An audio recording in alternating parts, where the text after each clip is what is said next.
So the first thing you want to do when you are leaving Merrill is contact ground.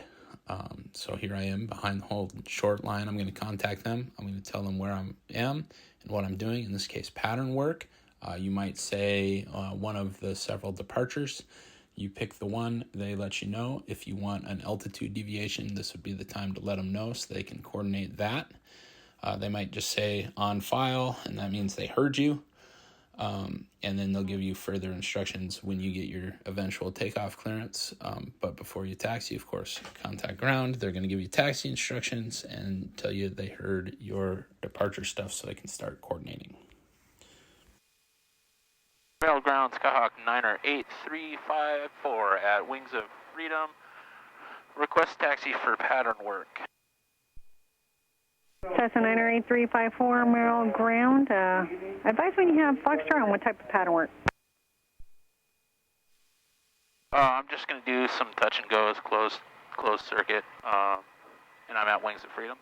Cessna 354, advise when you have Foxtrot. Oh, sorry. I have Foxtrot, yeah. Cessna 354, runway 25, taxi by Alpha Kilo, touch and go. All right, we'll taxi to 25 via Alpha Kilo for touch and go. Cessna 354, read back Cessna 354, taxi runway 25. Taxi runway 25, Cessna 354, taxi via Alpha Kilo.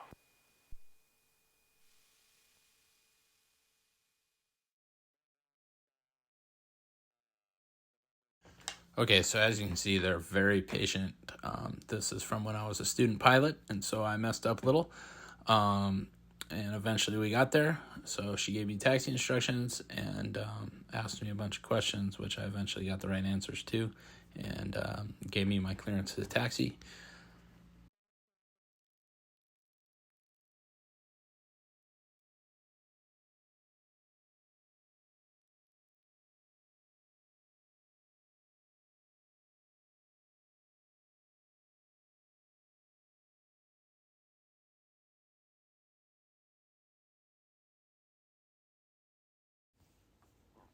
Okay, I'm going to fast forward through taxi and run up. I get up to the hold short line, and that's when I make my call to the tower, let them know that I am ready to go.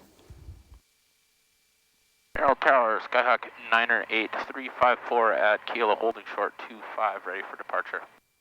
Cessna 13205, wind variable 3, runway 25, clear for takeoff. Clear for takeoff on 25205. Cessna 98354, Merrill Tower, hold short, runway 25. Holding short 25, 98354.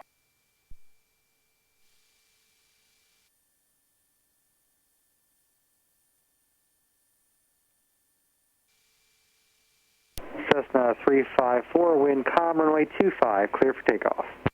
Clear for takeoff, runway 25 for 35.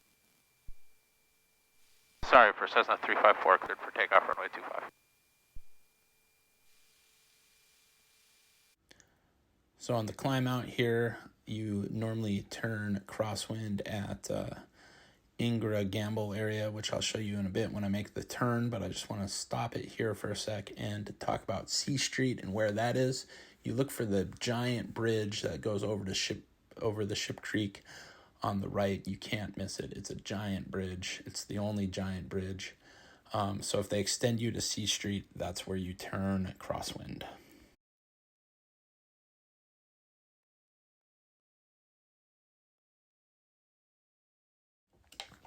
Okay, so here is the Seward Highway. This is where you usually turn crosswind. Look for it.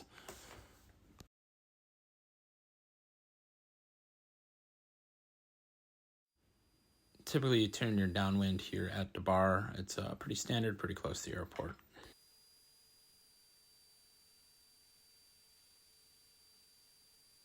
Cessna 354, follow traffic left base bound, turn runway 25, clear, touch and go. All right, so the base turn is what intimidates a lot of people. So here's Costco. This is where you normally turn base. If they ever tell you go to Costco, that's what they're talking about, the giant building. Sometimes they'll extend you to Boniface. Boniface is just beyond this park here in front of me. It's a major road. There's a Holiday gas station that you can see really well just to the left of where that arrow was. And then it might extend you all the way to Muldoon, which is the last major road before you get to the woods. So that is where you would turn for Muldoon.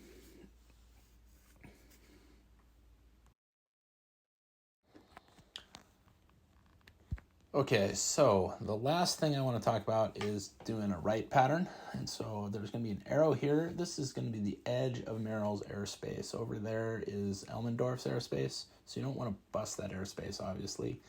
You can also see off in the distance that highway off my nose. That is kind of the dividing line. Just stay to the right of that line.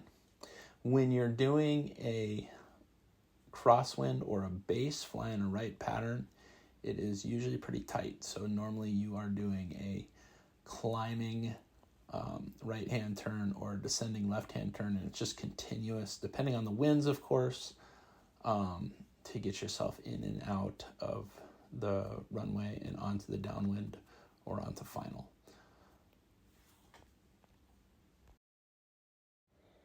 Just a reminder, these controllers at Merrill are awesome, and they are used to training aircraft and lots of students. So you can always tell them you're a student pilot, and they will be helpful to you, I promise. If you're unfamiliar with the area, you can always say unfamiliar, and they will help you out. And then just remember, I am not a flight instructor. This is for informational purposes only. So make sure to discuss your flight with your flight instructor, especially if you're training. And I hope this makes it a little easier for you to fly in and out of Merrill Field.